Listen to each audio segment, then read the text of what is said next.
Europe 1 Soir. 19h, 21h. Guillaume Lariche. Très bon début de soirée avec nous sur Europe 1, bientôt 20h12. Avec moi dans ce studio Europe 1, Victor Hérault, journaliste politique à Valeurs Actuelles. Bonsoir Victor. Bonsoir Guillaume. Et Alexandre Malafaille, à qui je dis bonjour pour la première fois puisqu'on ne se connaît pas encore. En effet, très heureux de vous rencontrer. Ravi de vous rencontrer, Alexandre, fondateur du think tank Sinopia.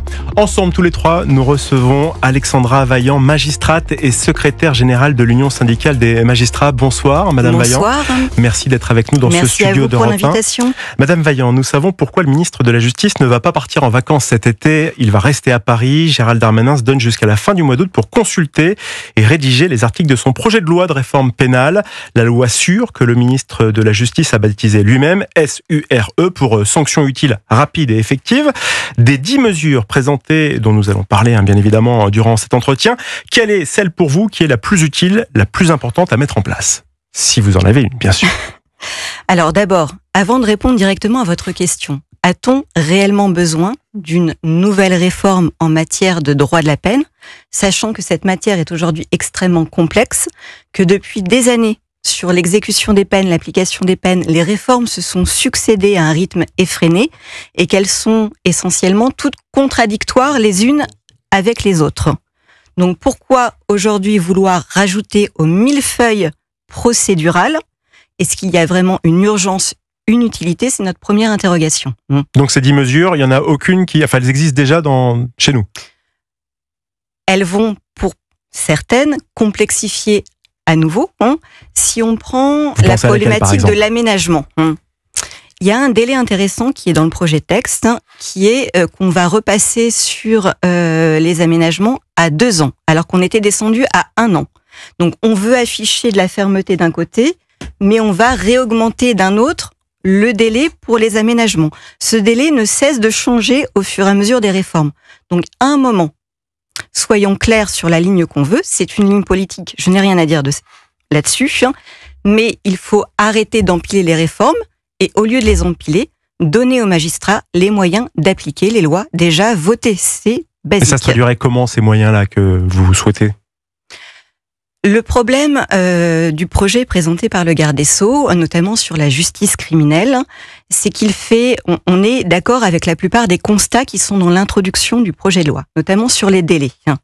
On ne juge pas assez rapidement. Ça, tout le monde est d'accord avec d'attendre 6 mois, 8 mois, 10 mois, 1 an et demi avant d'être jugé. Effectivement, ils savent peut-être parfois même pas pourquoi ils sont jugés. En matière criminelle, on est sur plusieurs années, on n'est pas sur plusieurs mois. Donc même pour les victimes, c'est pire aussi parce que absolument. Le temps qu'elles Donc puissent ce avancer, constat, malheureusement, il est partagé par tout le monde. Il n'y a pas de difficulté là-dessus. Ce qu'on regrette, c'est que on fasse l'impasse aujourd'hui sur pourquoi nous en sommes arrivés là. Et nous en sommes là parce que les gouvernements successifs depuis 30 ans, quel que soit le bord politique, ont laissé de côté la justice, qu'on a accumulé un retard d'effectifs, de greffiers, de magistrats, d'agents pénitentiaires, et qu'aujourd'hui, on en paie les frais. Madame Vaillant, merci de répondre aux questions d'Europe 1. Vous êtes secrétaire générale de l'Union syndicale des magistrats. Je reviens sur ces mesures que souhaite mettre en place le garde des Sceaux. Création d'un plaidé coupable pour les affaires criminelles, suppression de l'obligation d'aménagement de peine de moins d'1 an, généralisation du jour amende qui permet d'éviter la prison. Le non-paiement serait sanctionné par de la prison comme en Allemagne. Je repose ma toute première question de la dizaine de mesures. Est-ce qu'il y en a une qui vous séduit ? Alors pas du tout, vous mettez tout à la trappe. Alors, une demande qu'on a pu faire quand on a été entendu par les parlementaires sur le bilan des cours criminelles départementales. Avant la généralisation de ces cours, on avait dit au gouvernement, à l'époque, aux parlementaires que ça ne marcherait pas à moyens constants, parce que vous avez besoin de plus de juges professionnels pour ces cours criminels, et donc forcément, quelques années après, on est face au mur, ça ne marche pas assez de juges pour juger, et on est sur ces délais de plusieurs années dont je vous ai parlé. À la fin du projet de M. Darmanin, article 9 du projet, il y évoquait article 10, différentes mesures pour améliorer l'efficacité des cours criminels et notamment augmenter les délais de comparution. Ça, c'est quelque chose qu'on a pu porter. Donc, c'est quelque chose de très technique, mais une mesure qui pourrait permettre d'avoir des délais un peu rallongés pour que les personnes détenues provisoirement dans le cadre de ces dossiers soient jugées s'il y a une dangerosité avérée, si les critères de la détention sont toujours justifiés, soient jugés détenus. Ça permet un peu d'alléger la pression. Ça, c'est par exemple une mesure qu'on a pu porter. Le fait d'avoir des avocats honoraires avec une fonction juridictionnelle ponctuelle pour venir aider à juger. Les parlementaires, lors du bilan expérimentation, nous ont demandé qu'est-ce que vous en pensez. Nous, n'importe quel moyen humain qui va nous permettre de juger plus rapidement dans l'intérêt des citoyens, on est pour. Donc voilà un exemple où nous sommes en accord. Madame Vaillant, dans ses propositions, le fameux sursis ne serait proposé seulement qu'aux personnes ayant un casier judiciaire vierge. Les peines de prison avec sursis seraient abandonnées pour de la prison ferme. Ensuite, problème, actuellement, plus d'une peine sur deux n'est jamais effectuée en prison. Et surtout, problème, si on part sur, à nouveau, du plus carcéral. Après, encore une fois, c'est un choix politique.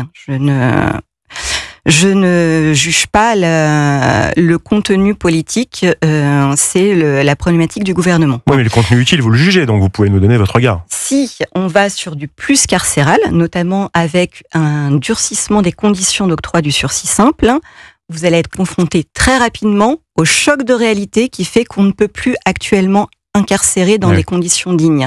Je rappelle, nous sommes actuellement à 83 000 détenus pour 62 000 places de prison. Donc là, les juges hésitent justement à poser des peines fermes. Si vous mettez des peines fermes, elles vont être exécutées dans quelles conditions? Parce que la peine, pourquoi? Revenons au basique, c'est la loi qui le dit, c'est pas moi. La peine, elle doit permettre de sanctionner un comportement interdit, de réparer les dommages pour la victime et de réinsérer la personne. Réinsérer pour éviter la récidive. Alors là, ça, c'est dans l'intérêt de tout le monde. Toute la discussion, c'est soit la globalisation, ce que vous évoquez, ou au contraire d'autres personnes qui vont dire non, c'est la répression, tu as fauté, tu es puni. Mais la répression n'empêche pas la réinsertion, bien heureusement. À un moment, vous ne pouvez pas enfermer ad vitam aeternam des délinquants. Donc à un moment, il faut préparer la sortie. Et l'intérêt de tout citoyen français, c'est que la personne condamnée ne recommette pas des faits. Pour ça, il faut des moyens en prison, il faut des moyens en milieu ouvert quand vous êtes suivi à la sortie de prison, il faut des moyens humains, matériels, il faut des places de prison. Et là, vous pourrez peut-être, avec vraiment des moyens conséquents, avoir des vrais suivis et lutter contre la récidive, ce que tout le monde souhaite. Donc si je vous écoute, tout ça, en fait, c'est un petit peu de la poudre aux yeux. C'est-à-dire, c'est histoire d'occuper le terrain pendant l'été, dire je vais tenter de venir à la rentrée avec une proposition de loi qui a priori peu de chances peut-être d'être même d'arriver devant les parlementaires, puisqu'on ne sait pas ce qui va se passer avec le budget qui va être proposé par François Bayrou, et donc peut-être que le gouvernement pourrait peut-être sauter. Donc, pour vous, c'est juste un effet d'annonce, c'est histoire de porter un costume, de gonfler un peu les muscles, d'exister, de se créer une légende. Il y a des mesures qui nous interpellent, peut-être en termes d'effet d'annonce. Après... lesquelles qui vous intéressent? Non, qui nous interpellent. Ah, qui vous interpellent, excusez-moi. Par exemple, sur les conditions du sursis simple, on n'en voit pas a priori l'utilité immédiate. Mais après, c'est la politique du garde, et encore une fois, dont acte. Je n'ai aucune difficulté avec ça. Moi, mon problème, c'est les moyens. Sur les réformes passées, et si cette réforme devait aboutir et être votée, on ne fera pas l'économie des moyens pour l'appliquer. 20h20, vous écoutez Europe 1 Soir avec ce soir magistrate Alexandra Vaillant, qui est secrétaire générale de l'Union syndicale des magistrats. Victor Ayrault a une question pour vous. Oui, ce projet de loi de Gérald Darmanin porte aussi la volonté, on l'a dit, de limiter le recours à l'aménagement de peine. On pourrait lire entre les lignes cette idée selon laquelle les magistrats recourent trop donc à l'aménagement de la peine, c'est-à-dire seraient trop laxistes vis-à-vis des gens qui leur sont présentés. Est-ce que vous partagez cette idée-là? Est-ce que vous considérez qu'il faut effectivement que le politique se mêle? C'est effectivement son devoir, mais est-ce que vous considérez qu'il est utile que le politique dise aux magistrats cessez d'être laxiste, puisque c'est dans le débat public, c'est ainsi qu'on le tourne, et au contraire justement essayer d'appliquer des peines plus dures et de ne jamais recourir ou de limiter votre recours à l'aménagement? Il n'y a pas de laxisme supposé, comme il n'y a pas de répression excessive supposée. Le magistrat, il est là pour appliquer la loi. Je rappelle un grand principe. Maintenant, sur les aménagements, c'est intéressant votre question parce que lorsque nous avons vu le ministre en bilatéral avant la présentation de son projet de loi aux médias hier, il nous a indiqué qu'il y avait énormément de bracelets électroniques qui attendaient d'être posés. Donc, à un moment, voilà, nous, ce que nous demandons en tant que magistrats, ce sont des directives claires, mais qu'on ne vienne pas nous dire le lundi, soyez plus répressifs, n'aménagez pas, pour nous dire le dimanche, finalement, les prisons sont pleines, faites sortir tout le monde. Oui. Donc pour vous, Gérald Darmanin brouille les pistes et il n'arrive pas à avoir une feuille de route qui soit claire. Nous, ce que nous demandons au ministre, ce sont des moyens pour appliquer les réformes déjà votées. Et si cette réforme doit aboutir, encore une fois, des moyens pour la mettre en œuvre de manière efficace, sinon elle restera lettre morte. Alexandre Malafaille. Oui, on a quand même le sentiment qu'on n'en sort pas de ces problématiques de justice et de rapport de la justice à la société. Je veux dire par là que les Français, malheureusement, c'est sans doute faux ou peut-être faux, mais il y a un sentiment de forme d'impunité qui frappe beaucoup de monde, notamment dans le domaine de la délinquance. Il y a ce sentiment de malaise autour de ça, et on a le sentiment, en effet, quand même que voilà, il y a des états généraux de la justice qui était le cas sur Éric Dupond-Moretti. Voilà, on annonce des moyens, mais ça suffit pas. On est toujours en train de courir après si je puis dire la problématique, comme si finalement la société, son évolution, allait beaucoup plus vite que ce qu'on est capable de faire. Alors moi, j'entends la question des moyens. J'entends ce que vous dites effectivement sur la question des bracelets électroniques, qu'il faudrait sans doute d'ailleurs peut-être davantage généraliser. Ça pose là aussi, en effet, la question de comment on fait et qui le fait, parce que là, aujourd'hui, c'est plutôt une espèce de prérogative d'État. Est-ce qu'il ne faudrait pas, à ce moment-là, avoir des espèces de partenariats public-privé pour aller plus vite? Mais comment, concrètement, au-delà de dire il faut des moyens, comment est-ce qu'on peut améliorer le fonctionnement général? Est-ce qu'il n'y a pas un certain nombre de réponses liées à l'organisation même de la justice? Est-ce qu'il ne faudrait pas commencer par un grand état des lieux? Enfin, il faut trouver une solution. Là, on va peut-être pas régler les problèmes en 5 minutes. Et 2026, ce sera compliqué comme année pour plein de raisons. On l'a évoqué tout à l'heure sur la rentrée et la suite. Mais il faut préparer 2027. Comment on fait pour avoir à un moment donné une justice à la hauteur et des réponses pénales à la hauteur pour régler quand même ce qui est en train de monter, notamment tout ce qui est lié au narcotrafic, à la délinquance qui est quand même se généralise dans tous les quartiers, y compris maintenant dans nos territoires et même parfois au plus profond d'entre eux. C'est un vrai sujet. Dans n'importe quelle institution, on peut toujours améliorer les choses. Ça, je suis d'accord. On peut toujours améliorer les choses. On peut améliorer les choses quand on travaille sur un existant solide, ce qui n'est pas le cas actuellement. 30 ans d'abandon de la justice par les pouvoirs publics. Un retard phénoménal par rapport à d'autres pays voisins européens similaires. Je vais vous donner un chiffre. Vous allez dire, je parle des moyens, mais et je rebondis sur autre chose, monsieur. Vous parlez de la crise de confiance. Elle existe, du citoyen français envers sa justice, mais en réalité, quand vous demandez au citoyen quel est le premier reproche qu'il fait à sa justice, ce n'est pas un supposé laxisme, c'est sa lenteur. Et ça, on est d'accord.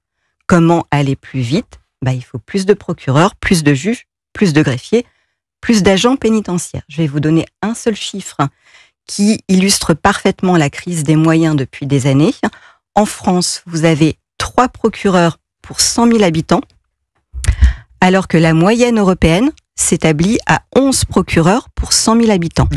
3, 11. Alors même que le procureur français est celui qui a le plus de charges en Europe. On a les moyens de pouvoir répondre à cette demande? Il faut s'inscrire dans le long terme sur une réparation. Quand monsieur Dupond-Moretti a obtenu dans une loi de programmation jusqu'en 2027 pour la justice des recrutements supplémentaires, on n'a pas critiqué, on a dit très bien, on s'en félicite. Plus 1500 magistrats, plus 1800 greffiers, c'est parfait, on prend. Ça ne sera pas suffisant, il faut poursuivre cet effort sur le long terme. J'ai conscience que nous sommes dans une période budgétaire extrêmement difficile, néanmoins nous parlons du régalien. On ne peut pas abandonner le régalien aujourd'hui, notamment si, comme vous le rappeliez, monsieur, on veut lutter efficacement contre le narcotrafic. Nous sommes d'accord, nous sommes dans le cadre de l'état de droit et c'est absolument essentiel de le préserver et les magistrats ont un très grand rôle par rapport à ça. Cela dit, dans le cadre de cet état de droit, on peut faire bouger des lignes. Il y en a une d'entre elles qui pose question, c'est le code de procédure pénale qui a quand même beaucoup évolué depuis 25 ans, qui s'est pas simplifié. Alors, il a sans doute, en effet, garanti peut-être, sans doute, plus de droits pour les supposés coupables, pour les prévenus, mais ça multiplie aussi les voies de recours. Est-ce qu'on n'aurait pas à un moment donné aussi intérêt à remettre la procédure générale sur la table, peut-être pour la rendre plus efficace, plus rapide, pour éviter tout le côté dilatoire qui malheureusement pollue beaucoup la vie des magistrats? Votre question est très intéressante. Je pense que beaucoup d'enquêteurs en France partagent ce constat d'une procédure extrêmement complexe. Après, état de droit, vous l'avez rappelé, il est important que la procédure pénale reste équilibrée pour les droits de l'ensemble des parties. Ça, c'est un point essentiel en démocratie. Après, oui, simplifier la procédure, on aimerait bien. Je reprends l'exemple du narcotrafic. Avant le vote de la loi, il y a eu énormément de consultations. On a été entendus, nous, USM, à plusieurs reprises par les parlementaires. Nous avons fait des propositions de simplification, notamment sur la problématique des nullités, qui n'ont pas été votées. Donc oui, un choc de simplification, pourquoi pas?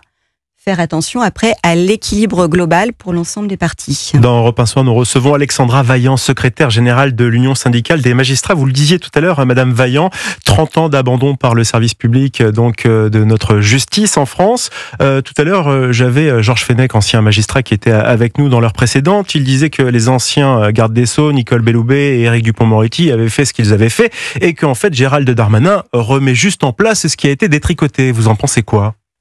C'était mon propos introductif, sans parler de couleur politique. Depuis des décennies, on tricote, on détricote, on retricote, avec aujourd'hui cette conséquence d'un millefeuille procédural extrêmement complexe, notamment sur la peine. Et mon interrogation première, pourquoi une énième réforme ? Alors moi j'ai une dernière question à vous poser, il nous reste une petite minute. L'autre grande évolution concerne la création de peines de prison de moins d'1 mois. Pays-Bas, Allemagne et Royaume-Uni, eux, en ont abandonné le principe. Pourquoi reprendre une idée qui a été abandonnée ailleurs et qui, a priori, on pense qu'ils sont aussi intelligents, ça ne doit pas très bien fonctionner chez eux?